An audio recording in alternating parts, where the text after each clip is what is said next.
6831 അതിൽ 2 തവണ വിളിച്ചിരുന്നു. പിന്നെ 8674 അതിലൊരു തവണ. അല്ലേടോ? അതെ സാർ. എന്നാ ഞാൻ പോട്ടെ. നില്ലേ തന്നെ ഇവിടെ കൊണ്ടുവന്നത് ഇവിടെ നടന്നതും പുറത്ത് പറയൂ. അത് ഞാൻ പറയാം. പറയും. പക്ഷേ തന്റെ എല്ലിന്റെ എണ്ണം കൂടും, പല്ലിന്റെ എണ്ണം കുറയും ചെയ്യും. മനസ്സിലായോ? അതും മനസ്സിലായി. വെക്കോ ബുക്ക്. അതങ്ങ് എത്തിക്കാം. പലരുടെയും പറ്റുപടിയുള്ളതാണ്, എത്തിക്കണേ. എടോ റഷീദേ, നമുക്ക് ഈ ഫോൺ നമ്പർ ഒന്ന് ട്രേസ് ചെയ്യണമല്ലോ. എന്റെ ഈശോയെ, നീ എന്താണ് ഈ പറയണത്? പോലീസ് എന്ന് പറഞ്ഞാൽ ലോക്കലൊന്നുമല്ല, ക്രൈമാണ് ക്രൈം.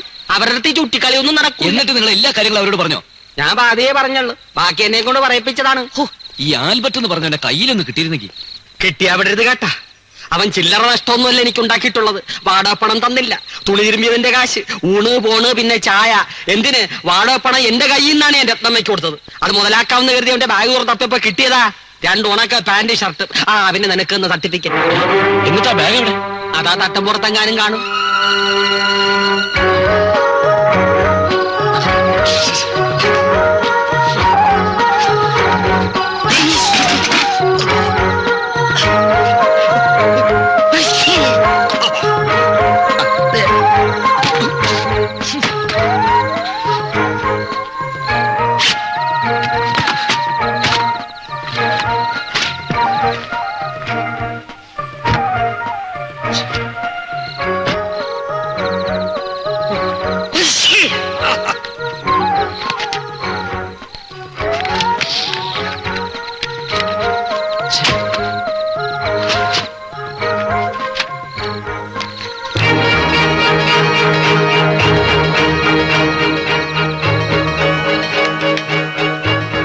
ഇവൻ തന്നെയാണ് ആൽബർട്ട്.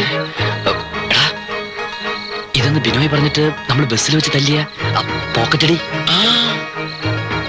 ഈ പെണ്ണ് ഭരതമേനന്റെ മോളല്ലേ? അതെ. ഈ പെണ്ണിനെ തട്ടിക്കൊണ്ടുപോകാനായിരുന്നില്ലേ അന്ന് ബിനോയും ഫ്രണ്ട്സ് നമ്മുടെ അടുത്തുനിന്ന്? അതേടാ. അപ്പോ ബിനോയെ നമ്മൾ കണ്ട ആൽബർട്ടിനെ കുറിച്ചുള്ള എന്തെങ്കിലും ഡീറ്റെയിൽസ് കിട്ടാതിരിക്കില്ല.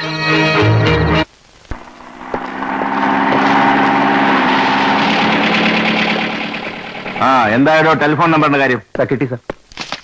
6831 മിസ്റ്റർ ഭരതമേനോന്റെ റെസിഡൻഷ്യൽ നമ്പറാണ്. 8674 ഒരു ലേഡീസ് ഹോസ്റ്റൽ ലൈൻ. അവിടെയാണ് മിസ്റ്റർ ഭരതമേനോന്റെ മകള് താമസിക്കുന്നത്. അപ്പോ ആ 3 കോളുകളും ഭരതമേനോന്റെ മകൾക്കുള്ളവയായിരിക്കും. മായയുടെ ഇപ്പോഴത്തെ കാര്യങ്ങളൊന്നും എനിക്കറിയില്ല. മായയുടെ ഇപ്പോഴത്തെ കാര്യങ്ങളെ കുറിച്ചല്ല ഞാൻ ചോദിച്ചത്, അതൊക്കെ എനിക്ക് അറിയാവുന്നതാണ്. എന്റെ ചോദ്യം മായ നിങ്ങളോടൊപ്പം ഇവിടെ പഠിച്ചിരുന്ന കാലഘട്ടത്തെ കുറിച്ചാണ്, പ്രത്യേകിച്ച് ആൽബർട്ടും മായയുമായുള്ള ബന്ധത്തെ പറ്റി. പറയൂ. ആൽബർട്ടുമായുള്ള അടുപ്പം മായയുടെ അച്ഛന് തീരെ ഇഷ്ടമില്ലായിരുന്നു. പലപ്പോഴും പരസ്യമായിട്ട് പോലും അദ്ദേഹം അത് വിലക്കിയിട്ടുമുണ്ട്. അദ്ദേഹത്തിന്റെ നിർദ്ദേശപ്രകാരം ഹോസ്റ്റലിൽ മറ്റു കുട്ടികൾക്ക് കിട്ടിയിരുന്ന ഫ്രീഡം ഒന്നും മായയ്ക്ക് മേറ്റർ നൽകിയിരുന്നില്ല.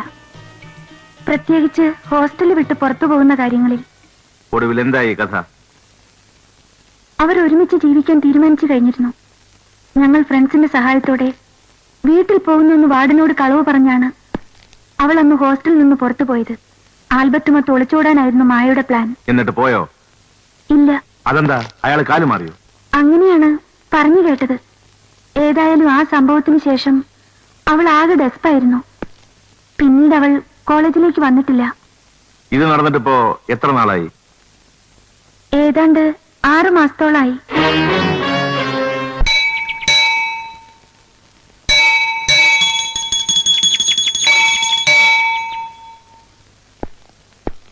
മിസ് മായ മേനോൻ, ഞാൻ കൃഷ്ണനുണ്ണി മേനോന്റെ വീട്ടിൽ പോയിരുന്നു.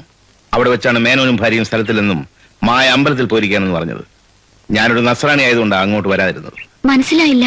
ഞാൻ ഐസക് തോമസ്, ഒരു പോലീസ് ഓഫീസറാണ്. എനിക്ക് മായയിൽ നിന്ന് അറിയേണ്ടത് ആൽബർട്ടിനെ കുറിച്ചാണ്. Albert Alex. എനിക്കൊന്നും അറിയില്ല. ഓർമ്മിക്കാൻ മനസ്സനുവദിക്കുന്ന കാര്യങ്ങളല്ല അതെന്ന് എനിക്കറിയാം. പക്ഷേ വളരെയേറെ ദുരൂഹമാണ് ആൽബർട്ടിന്റെ തിരോധനം. അതിനെക്കുറിച്ച് അന്വേഷിക്കാൻ ഇറങ്ങിയ എന്നെ മായയ്ക്ക് ഹെൽപ്പ് ചെയ്തൂടെ? ഇവിടെ വെച്ച് സംസാരിക്കണമെന്ന് പറയുന്നില്ല, ഞാൻ വീട്ടിൽ വരാം. ഒളിച്ചോടാനുള്ള തീരുമാനവുമായി നിങ്ങൾ വീട് വിട്ടിറങ്ങിയ ആ വൈകുന്നേരമാണ് ആൽബർട്ട് മിസ്സായത്. പറയൂ, എന്താണ് അയാൾക്ക് സംഭവിച്ചത്? അല്ലെങ്കിൽ നിങ്ങൾക്ക്? പ്ലീസ്, നിങ്ങൾ എന്തിനാ എന്നെ ഇങ്ങനെ ടോർച്ചർ ചെയ്യുന്നത്? എനിക്കൊന്നും പറയാനില്ലെന്ന് പലവട്ടം ഞാൻ പറഞ്ഞില്ലേ? ഒന്നും പറയാൻ തയ്യാറല്ലെങ്കിൽ അതിന്റെ ഭവിഷ്യത്ത് എന്താണെന്ന് മായക്കറിയാമോ? ഈ സൗഹൃദത്തിന്റെ മുഖമില്ലാതെ വെറും ഒരു പോലീസ് ഓഫീസറായി എനിക്ക് ഇവിടെ വീണ്ടും വരേണ്ടി വരും. അപ്പോൾ നിങ്ങൾക്കെല്ലാം തുറന്നു പറയേണ്ടി വരും. അല്ലെങ്കിൽ ഞാൻ പറയിപ്പിക്കും.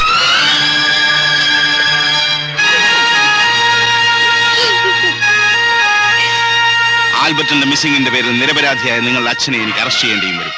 അദ്ദേഹം ആ ചെറുപ്പക്കാരനെ കൊന്നു എന്ന് ന്യായമായും സംശയിക്കത്തക്കവണ്ണമുള്ള ഒരുപാട് എവിഡൻസ് എന്റെ പക്കലുണ്ട്. You kindly understand my position. No, എന്റെ ഡാഡി ഒരു തെറ്റും ചെയ്തിട്ടില്ല. എങ്കിൽ പറയൂ, എന്തായിരുന്നു അന്ന് സംഭവിച്ചത്? ഞാനും എബിയും ഒളിച്ചോടാൻ തീരുമാനിച്ച ആ രാത്രി ഡാഡി ഡൽഹിയിൽ നിന്ന് തിരിച്ച് വീട്ടിലെത്തുന്നതിന് മുൻപ് ഞാൻ പുറത്തു കടന്നു. എബി കാത്തു നിൽക്കുന്നു പറഞ്ഞ സ്ഥലത്ത് എത്താനുള്ള ധൃതിയായിരുന്നു എനിക്ക്. ഉള്ളിൽ ഭയവും.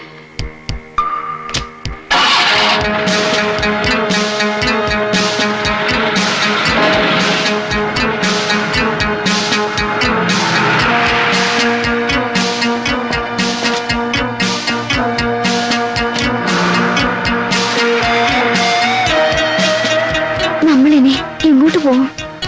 ഇവിടെയുള്ള ഒരു ലോഡ്ജിൽ ഞാൻ റൂം എടുത്തിട്ടുണ്ട്. ഇന്ന് രാത്രി നമ്മളോട് തങ്ങും. നാളെ രാവിലെ രജിസ്റ്റർ മാരിയന് വേണ്ട എല്ലാ ഏർപ്പാടുകളും ഞാൻ ചെയ്തിട്ടുണ്ട്. വേണ്ട, നമുക്ക് ഇവിടം വിട്ട് വേറെ എങ്ങോട്ടെങ്കിലും പോവാം. കുഴപ്പമില്ലെന്നേ, അതൊരു ഗുഡ്സ് ലോഡ്ജാ. അവിടെ ആരും അന്വേഷിച്ച് വരത്തില്ല. ഇല്ല അബി, അത് റിസ്കാ. ഏതെങ്കിലും രീതി നമ്മൾ കണ്ടുപിടിച്ചാ ആകെ തകരാറാവും. ഡാഡി സ്ഥലത്ത് എത്തുന്നതിന് മുൻപ് എത്രയും ദൂരം എത്താമോ അത്രയും ദൂരം നമുക്ക് എത്തണം.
സ്വപ്നമായിരുന്നു അത്.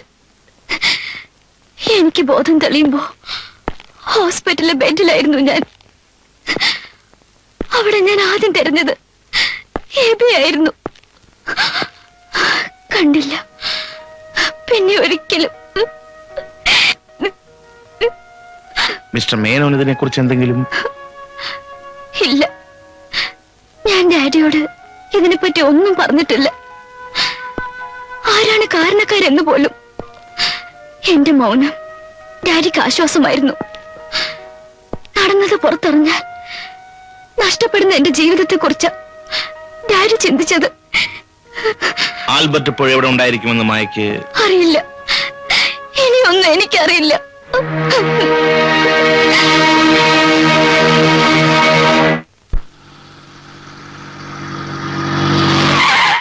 Okay sir, no problem, I will arrange. Excuse me, I am Isaac Thomas, inspector police. Hello sir, വരണം, ഇരുന്നാട്ടെ. Thank you. എനിക്ക് നിങ്ങളുടെ അനിയൻ ബിനോയ് ഒന്ന് കാണണമായിരുന്നല്ലോ. അവൻ കുറെ നാളായിട്ട് വീട്ടിലേക്ക് വരാറില്ല. എവിടെയാണെന്നൊന്നും എനിക്കറിയില്ല. അതെന്താ പുള്ളി വീട്ടിൽ വരാതെ മാറി നിൽക്കാൻ നിങ്ങൾ തമ്മിൽ പ്രശ്നം വല്ലതുകൊണ്ടോ? അവന്റെ ക്യാരക്ടറാ. ശരി ശരി, അയാൾ ഇവിടെ എത്തിയാൽ ഉടനെ എന്നെ ഇൻഫോം ചെയ്യണം. വളരെ അത്യാവശ്യമായി എനിക്ക് അയാളെ കാണേണ്ട കാര്യമുണ്ട്. ശരി സർ. എന്നാ ഞാൻ ഇറങ്ങട്ടെ? ചായ എന്തെങ്കിലും? No thanks. പിന്നെ അനിയനെ കുറച്ചുകൂടി ശ്രദ്ധിച്ചാൽ കൊള്ളാം. ചെറുപ്രായമല്ലേ, പോലീസുകാരുടെ കൈക്കാണെങ്കിൽ ബലം കൂടും. വരട്ടെ.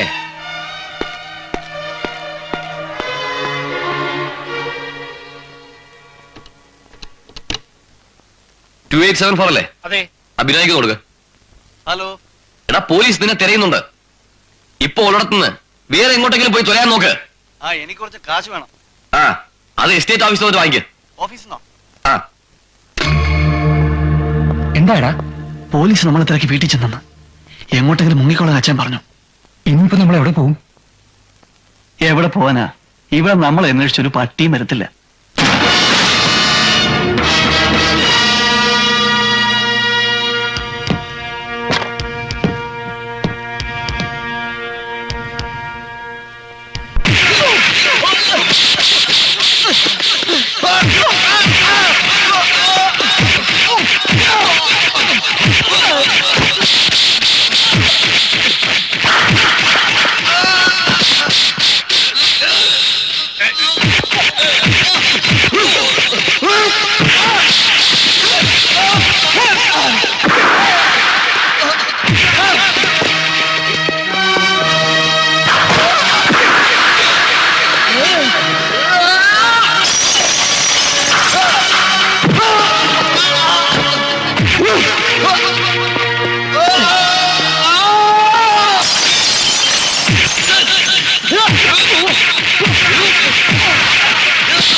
ആൽബർട്ടിനെ നിങ്ങൾ എന്ത് ചെയ്യില്ല?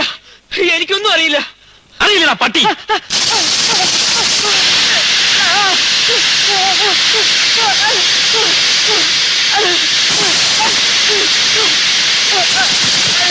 നിങ്ങളല്ലേ ആൽബർട്ടിനെ കൊന്നു?